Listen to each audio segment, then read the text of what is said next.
ప్రభునందు నాకు అత్యంత ప్రియమైనటువంటి దేవుని పిల్లలారా, ప్రభు అయిన యేసుక్రీస్తు నామం పేరట మీ అందరికీ శుభాభివందనాలు.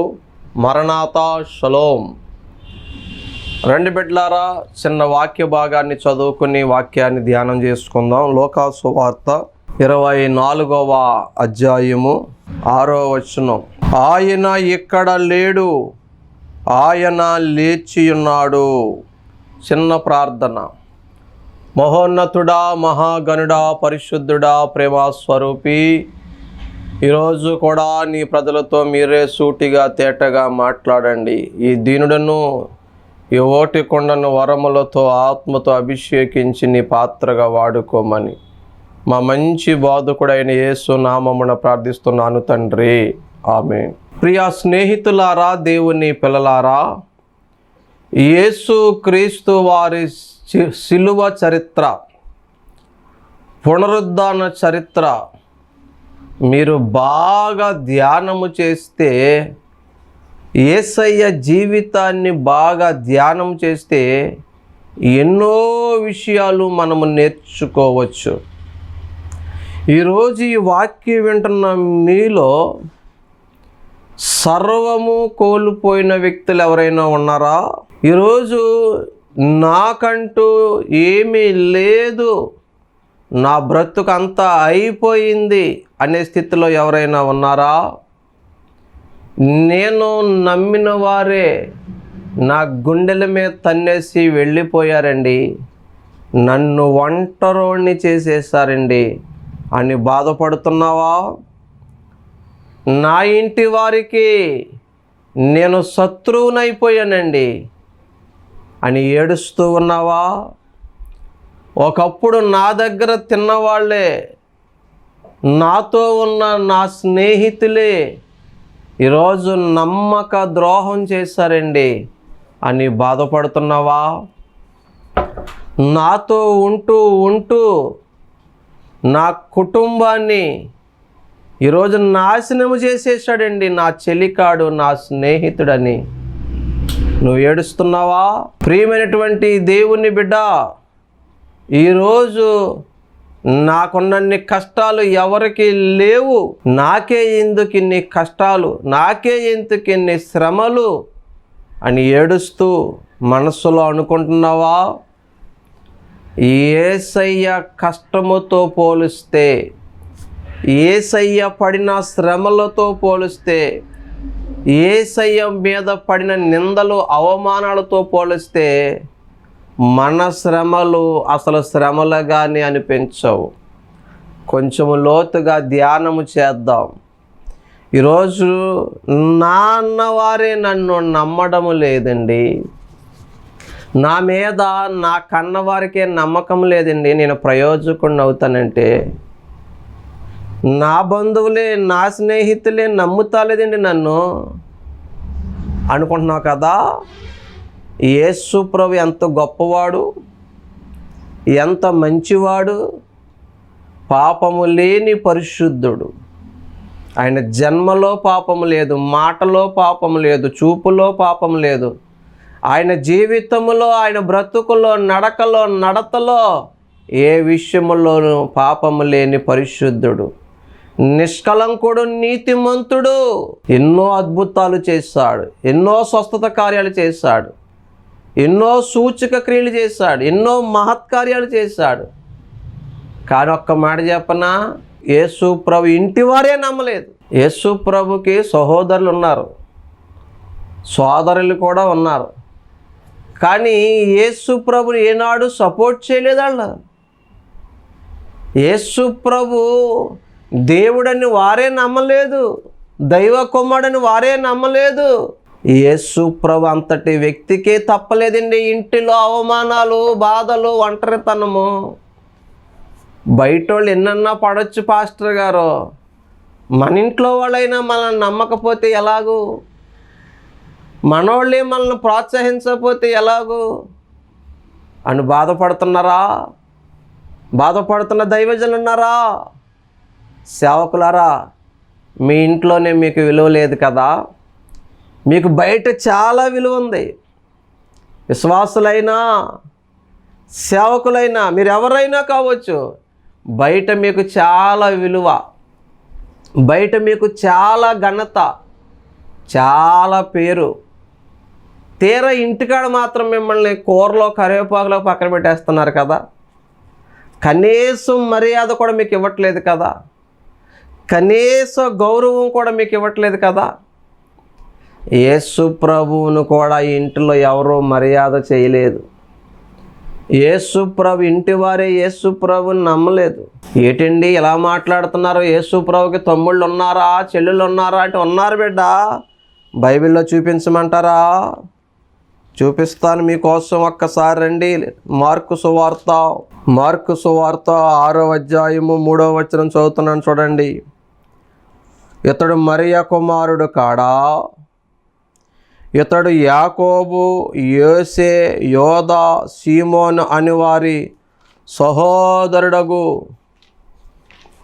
చూస్తున్నారా బైబిల్? మార్కు సువార్త 6వ అధ్యాయం 3వ వచనం చదువుతున్నాను. వడ్లవాడు కాడా? ఇతని సోదరిమణులందరూ మనతో ఉన్నారు కారా అని చెప్పుకొనుచు ఆయన విషయమై అభ్యంతరపడిరి. 4వ వచనం. అందుకు యేసు, ప్రవక్త తన దేశములోను తన బంధువులలోను తన ఇంటి వారిలోను తప్ప మరి ఎక్కడను ఘనహీనుడు కాడని చెప్పాను. బా, ఏం బోధండి ఇది, ఏం మాటలు. ఇంట్లో విలువ ఉండదు, ఉన్న ఊర్లో విలువ ఉండదు, బంధువుల్లో విలువ ఉండదు. అప్పుడప్పుడు చూడండి, నేను బయట సార్ అంటారు, మేడం అంటారు, నమస్తే అంటారు, ప్రైజ్ ది లార్డ్ అండి అంటారు, చాలా గౌరవిస్తారు. తీరా నువ్వు ఇంటికి ఇచ్చి నీ బంధువుల ఇంటికి వెళ్ళు, నిన్ను ఒరే తురే అంటారు, యారా ఏమే అంటారు, ఏక సంబోధన చేస్తారు. మినిమం రెస్పెక్ట్ ఉండదు నీకు. అవునంటారా కాదంటారా? యేసు ప్రభువుని చాలామంది చాలా తక్కువగా చూశారండి. ఉన్న ఊరిలో ఉన్న ఇంటిలో ఆయనని ఏమీ ఘనపరచలేదు, నమ్మలేదు.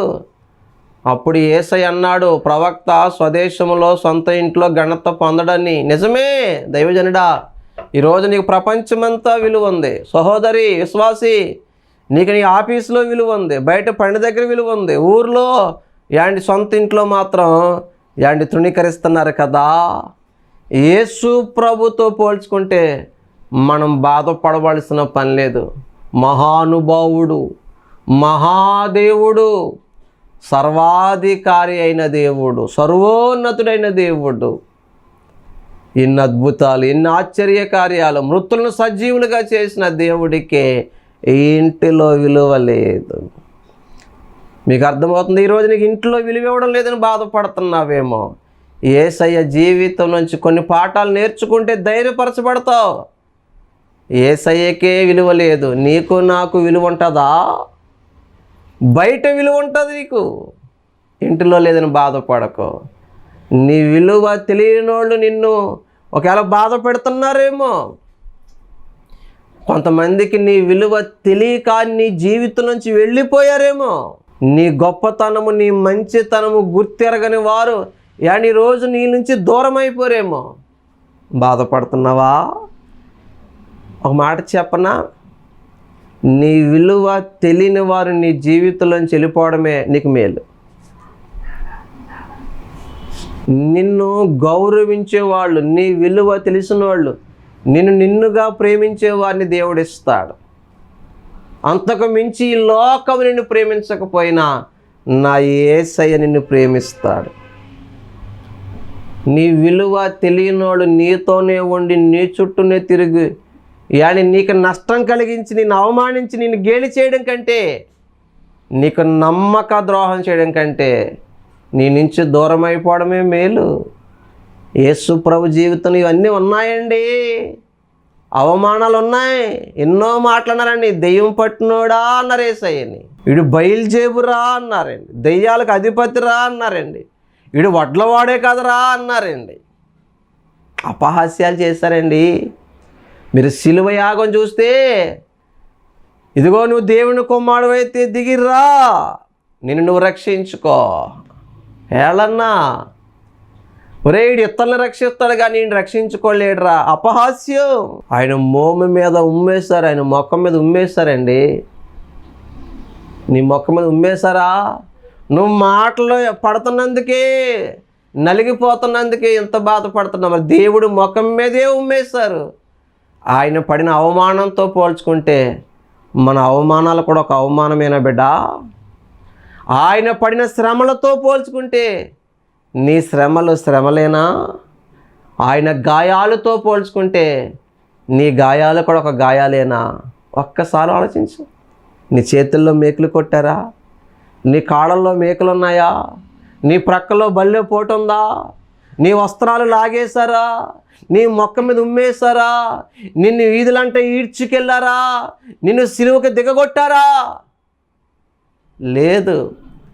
కానీ నాకున్నన్ని కష్టాలు ఎవరికే లేవండి. ఆ దేవుడు కూడా మమ్మల్ని వదిలేశాడండి. బిడ్డా, మన కష్టాలన్నీ ఎరిగిన దేవుడు యేసు ప్రభు. ఆ శ్రమలలోనే యేసు ప్రభు నలిగిపోయాడు. ఆయన తెలుసు. యేసయ్య శ్రమలతో పోల్చుకుంటే మన శ్రమలు ఒక శ్రమలు కాదు. ఆయన అవమానాలతో పోల్చుకుంటే మన అవమానాలు పెద్ద అవమానాలేమీ కాదు. ఈ రోజుకి యేసయ్యను అవమానిస్తున్నారు. ఈ రోజుకి ఆయన పుట్టుకను అవమానిస్తున్నారు. ఈ రోజుకి ఆయన పరిశుద్ధతను అవమానిస్తున్నారు. ఆయన శిలువ త్యాగాన్ని అవమానిస్తున్నారు. ఆయన మరణాన్ని అవమానిస్తున్నారు. ఒక్క మాట చెప్పనా, ఈరోజు ఆ రోజు కూడా యేసు ప్రభుని ఎన్నో మాటలు అన్నారు. యేసు ప్రభు అన్ని మౌనముగా సహించాడు. వదకు తేబడిన గొర్రె పిల్లవలే మౌనముగా ఉండిపోయాడు. ఆయన పల్లెత్తు మాట అనలేదు. వాళ్ళని తిట్టినా తిరిగి తిట్టలేదు, కొట్టినా తిరిగి కొట్టలేదు. ఆయన్ని ఈడ్చికెళ్ళిపోయినా ఏమీ అనలేదు. ఇంకా యేసు ప్రభుని పట్టుకున్నప్పుడు పేతురు గారు కోపం వచ్చి కత్తి తీసి మల్లుకని వాడి చెవి తెగ నరికాడంటే. పేతురుకైనా కోపం వచ్చి ఆవేశపడి కత్తి దూశాడు, కానీ తన్ను పట్టుకున్న వారిని కూడా యేసు ప్రభు ప్రేమించాడు. ఇది క్రీస్తు గొప్పతనం. పేతుని గద్దించాడు. పేతురు, నీ కత్తి వరలో పెట్టు. కత్తితో ఉన్నవాడు కత్తితోనే పోతాడు. నిజమే. ఈరోజు ఏమి చేస్తాడో వాడు దానితో పోతాడు. ఈరోజు ప్రజలు నీ కీడు చేసాను చూసారా, రేపొద్దున ఆ కీడే వారి నెత్తి మీదకి వెళ్తారు. ఈరోజు నీకు గొయ్యతవుతున్నారా, రేపొద్దున ఆ గోతిలో వాళ్ళే పడతారు. ఎవరు తీసిన గోతిలో వారే పడతారు. ఎవరికో అన్యాయం చేద్దామంటే ఒకరోజు అది నీ మీదకి, నీ కుటుంబం మీదకి, నీ బిడ్డల మీదకే తిరిగి వస్తుంది. యేసు ప్రభుని చేసేసాం, అయిపోయింది అనుకున్నారండి. శుక్రవారం ఉంటే ఆదివారం కూడా ఉంటుంది, గుర్తుపెట్టుకో. If there is a Friday, there will be a Sunday, resurrection Sunday. Good Friday అంటే శ్రమలే కదా, అన్నీ కొరడా దెబ్బలే కదా, అవమానాలే కదా, నిందలే కదా, గేలే కదా అండి. ఆ శ్రమలలో మౌనముగా ఉన్నాడు యేసు ప్రభు.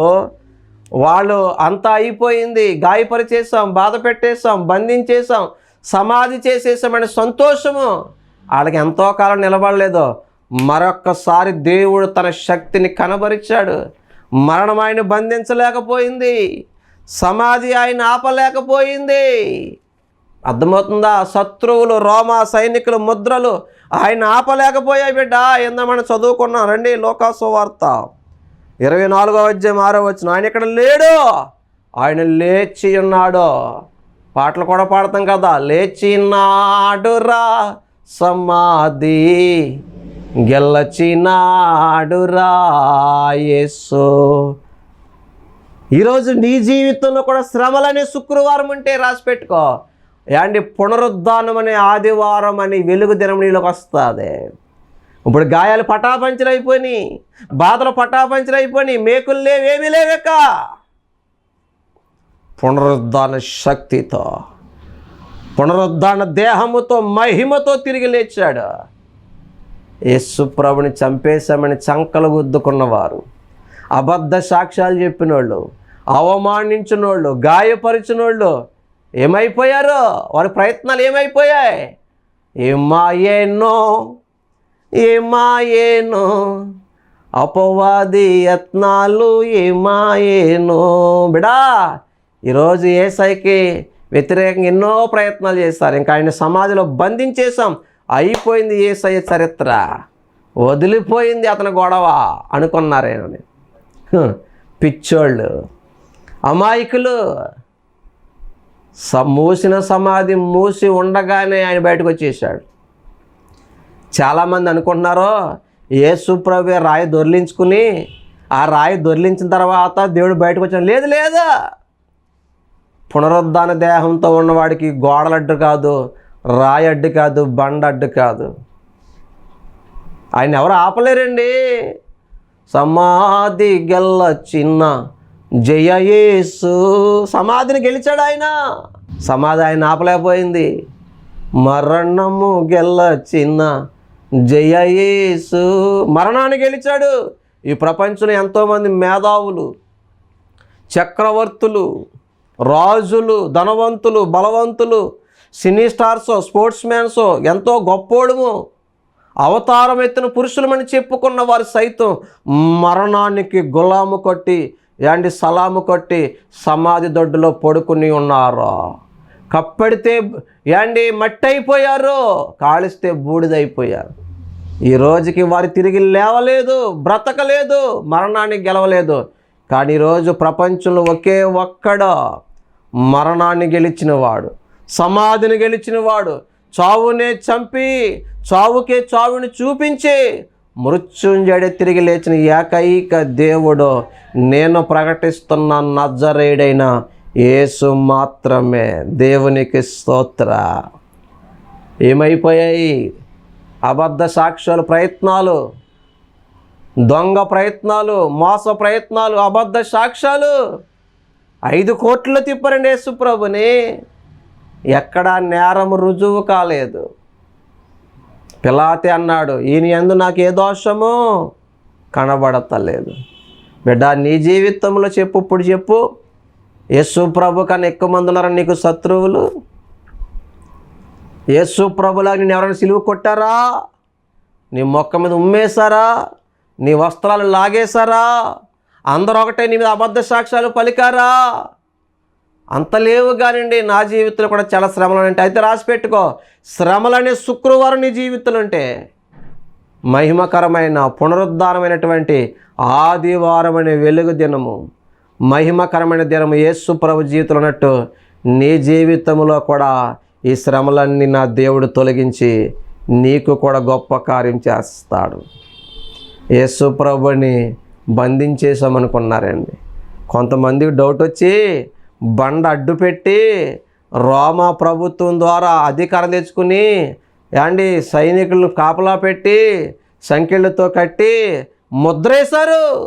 పిచ్చోళ్ళిండేళ్ళ, అమాయకులిండేళ్ళ, వెర్రివారిండేళ్ళ.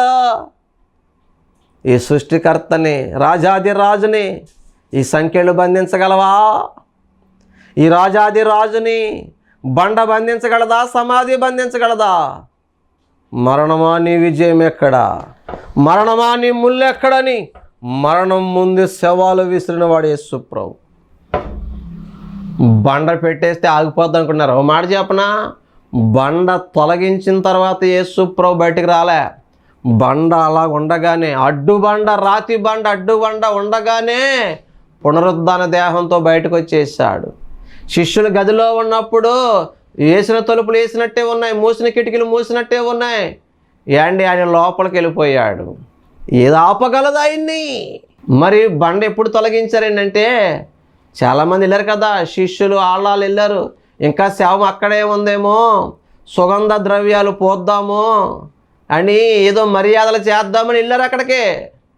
వాళ్ళ కోసం, ఈ ప్రపంచం కోసం, ఒక రుజువు కోసం దేవుడు చెప్పాడు వెళ్ళు. ఇంకా అందరు పిచ్చోళ్ళు యేసుప్రభు ఇంకా లోపలే ఉన్నాడని భ్రమపడతారు.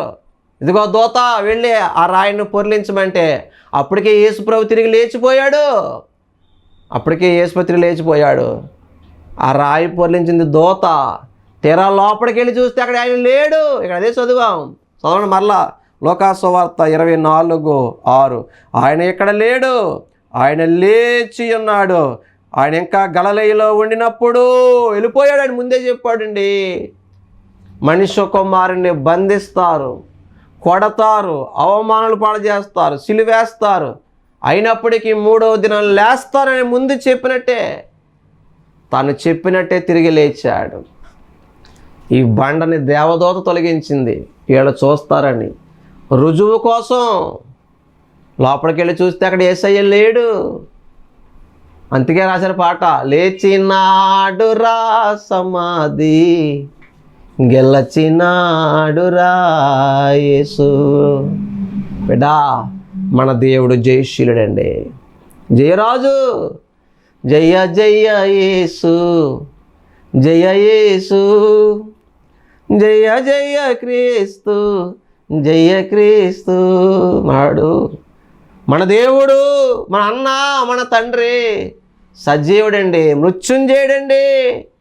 ఆయన ముందు ఎవరు నిలబడగలరు? ఎవరు ఆపగలరు? ఆయన్ని ఆపగలిగారా? కావల కాసారంటే, సమాధికి కావల కాసారంటే పిచ్చోళ్ళు. సంఖ్యలతో కట్టారంట, ముద్ర వేశారు. ముద్ర ఆపగలదా? ముద్రను గెలచిన జయ యేసు.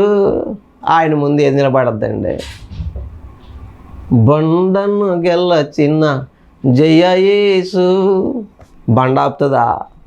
పిచ్చోళ్ళేళ్ళు అయిపోయింది అనుకున్నారు అంతా. ఈరోజు నీ జీవితంలో అలాగనుకుంటున్నారా? అయిపోయింది వీళ్ళ బ్రతుకు, అయిపోయింది వీళ్ళ భర్త పని, అయిపోయింది వీళ్ళ బిడ్డల పని, ఇంకా దివాళా చేసినట్టే, వీళ్ళ కథ అయిపోయినట్టే.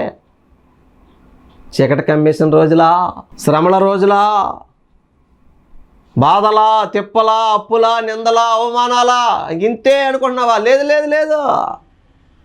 ఈ శ్రమల తర్వాత ఒక మహిమకరమైనటువంటి పునరుద్ధాన దినం యేసు ప్రభువులో ఉన్నట్టు, ఈ శ్రమల తర్వాత నా దేవుడు నిన్ను కూడా ఒక ఉన్నత స్థానంలో పెడతాడు, ఒక గొప్ప స్థాయిలో పెడతాడు. ధైర్యము తెచ్చుకో, ఓపిక తెచ్చుకో, కొంచెం ఓర్చుకో బిడ్డా. యేసుప్రభు ఎంత ఓర్చుకున్నాడు తెలుసా? ఎంత సహించుకున్నాడు తెలుసా?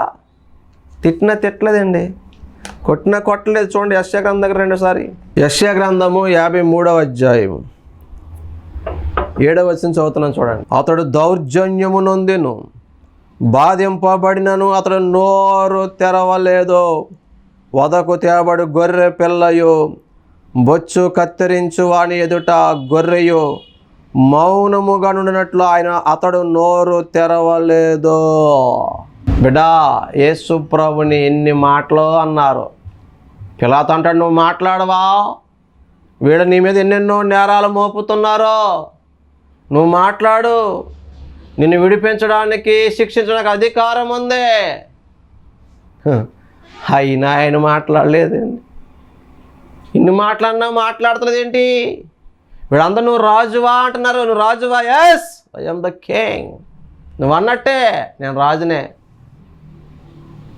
కానీ యేసయ్య రాజ్యం ఈ లోక సంబంధమైనది కాదు, పర సంబంధమైనది.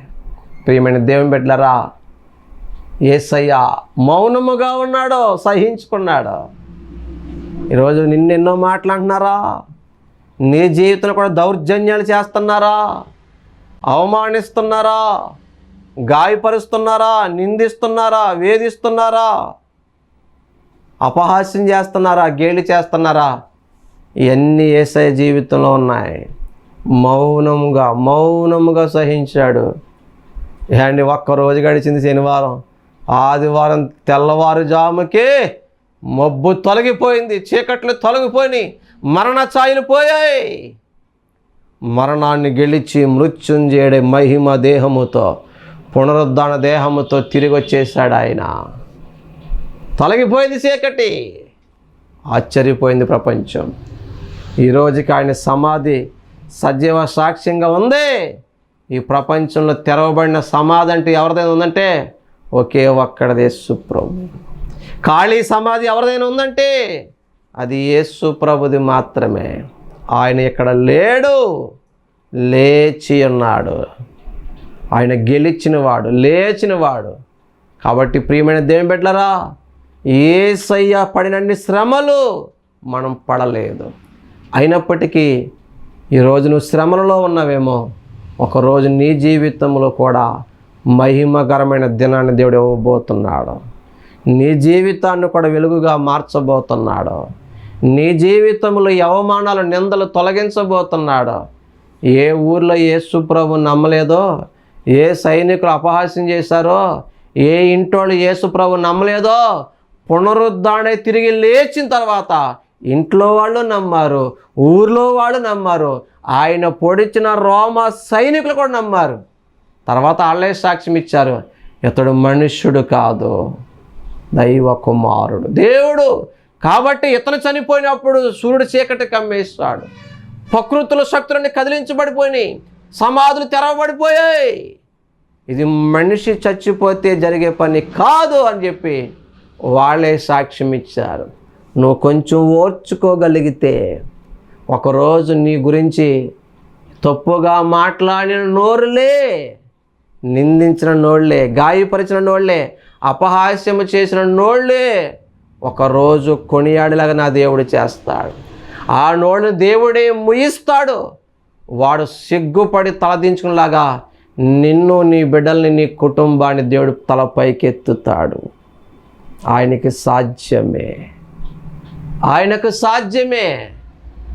శుక్రవారం లాంటి శ్రమలుంటే ఆదివారం లాంటి పునరుద్ధాన మహిమ ఉంటుంది. ఈరోజు నీ జీవితంలో శ్రమలు ఉన్నాయేమో, ఒకరోజు మహిమకరమైన రోజు ఉంటుందని గుర్తుపెట్టుకో, ధైర్యం తెచ్చుకో. పునరుద్ధరణ యేసు వైపు చూస్తూ, శిలువనాథుడి రక్తంలో కడగబడి, పవిత్రపరచబడి, ఆయన పోలికలోకి మార్చబడి, నిరీక్షణ కలిగి ఆయనతో సాగిపోదాం, ఆయనతోనే ఉండిపోదాం. పరలోక రాజ్యంలో యుగయుగాలు ఆయనతో ఉందాం. అట్టి కృప దేవుడు మన అందరికీ దయచేయునుగాక. ఆమేన్. పరిశుద్ధుడా, మంచి మాటలయ్యా, గొప్ప మాటలు మాకు ఇచ్చావు. ఈ మాటలను బట్టి ప్రతి ఒక్కరిని దర్శించావు. విత్తబడిన వాక్యము వారి హృదయాలు నీరు కట్టి ఫలింపచేయండి. పునరుద్ధాన మహిమను, శక్తిని వారు అనుభవించాలి. శ్రమలు తొలగి, కీడు తొలగి, మహిమతో ఆవరించబడాలి, వెలుగుతో ఆవరించబడాలి. ఘనకార్యాలు, జయకార్యాలు చూడాలి, సాక్షులుగా ఉండాలి. కృప దయచేయమని యేసునామమున ప్రార్థిస్తున్నాము తండ్రి. ఆమేన్. Praise the Lord. May God bless you all.